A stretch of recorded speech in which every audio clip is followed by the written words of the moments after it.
Welcome to Mindful Chatting, a podcast where therapy meets real life. I'm Kristen, a therapist, business owner, and a lifelong student of what it means to fully show up in our relationships, in our work, and in our healing. Here, we unpack mental health concepts, explore mindfulness tools, and talk through the messy, beautiful, in-between moments that shape us. Whether you're a fellow clinician, a curious listener, or someone navigating your own growth, this space is for you. Let's chat. Hey friend, welcome back to Mindful Chatting. I'm Kristen, a therapist, doctoral student, and someone who has fallen off the system more times than I can count. But before we start, let's do your thing. Grab your warm drink, your fuzzy socks, that hoodie with the sleeves stretched out just right, and let's let your nervous system soften for a second. I want you to let your brain know you don't have to fix anything right now, because today's episode is one I've lived and I know you have too.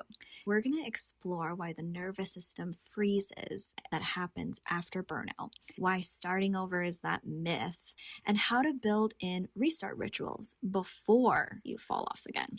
Because this episode is going to help you reframe the ADHD cycle of motivation. Whereas motivation, structure, crash, guilt, avoid, start over, repeat. I'm sure you've done that because the problem isn't you. It's the way you were taught to approach systems in the first place. So let's get started. I want to start with what actually happens in your brain and your body when you fall off your system.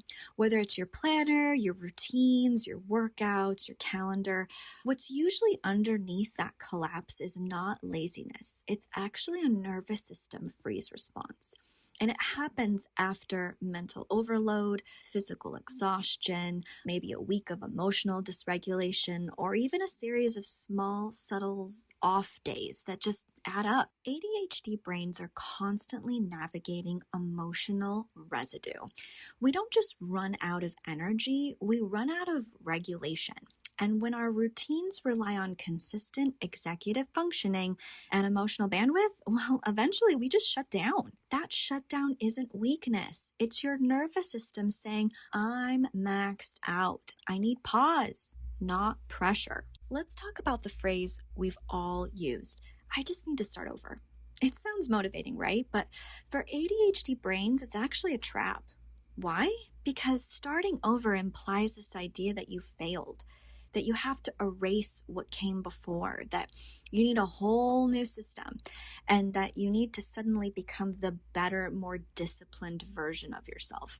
That's not sustainable, and it's not true. What you actually need is a return ritual, something that helps you re-enter the system slowly, gently, and without shame. What if instead starting over, we said something like, I'm picking it back up again, or I'm stepping back in, or I'm returning, not restarting? That language shift actually matters. It creates a psychological safety instead of panic. And here's the magic. You can actually plan for a fall off. I know, it sounds so weird. And not because you're being pessimistic, because we're being honest, because we're human. Let's walk through what like a restart ritual framework that you can actually build into your ADHD plan or any system that you're kind of using right now. So let's talk about an anchor task. So I want you to choose one task that signals you're back, even if it's symbolic. Like, for example, it could be just like opening up your planner, or moving a sticky note, or opening up your Monday.com board, or like putting on your focus playlist. Just something that kind of conditions your brain that I'm starting it, I'm getting back into it, it's okay. And then I want you to do a body reset. So I want you to get out of your head and into motion. Even just a little like quick stretch, maybe you change your clothes, because think about it, changing your clothes really sets and transitions you into the next thing. You could splash cold water on your face, you could just go outside for a minute. What we're doing is we're resetting your brain and then we're resetting your body. We are coming into this new planning or reset and we're conditioning that this is safe, that we can do this. And then I want you to do a self-check-in. I want you to ask yourself, what led to this? What led to this pause? What led to this fall off? What led to where I'm at right now? Because if we understand what got us here, maybe that'll be a way of predicting it next time. It's not so that I can go, oh, there it is. There's the red flag. I'm going to fall off my planning system again. It's more about like, oh, when this happens, I tend to burn out. I tend to abandon myself. And so this is you learning you all over again. Once you kind of realize what it was that got you off, I want you to think about what's needed now.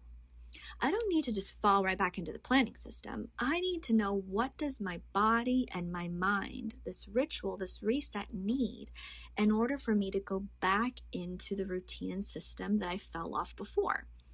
And it could be I need to do something different. What I thought was realistic, what I thought was sustainable is no longer that for me, because maybe something drastic happened, maybe something big, maybe it was a big transition in your life. So maybe the routine and the system doesn't work right now, and that's okay. I also want you to ask yourself, what can I release from this week's plan that no longer fits? I can't tell you how many times people have just said, but this is what I always do. Well, just because you've always done it doesn't mean that it's working. This big step helps build compassion around your system and helps you rebuild it without the guilt. All we're doing is we're reflecting, and then we're resetting. The next part is that visual reset. You can use colors, symbols, cues, anything that can re-engage you to use your tools. That could be crossing things off, deleting what's no longer relevant, or writing reset on your weekly planner in big, bold letters. I want you to make it visible, make it real. Because this is how we design systems that expect dysregulation, because that's a part of life.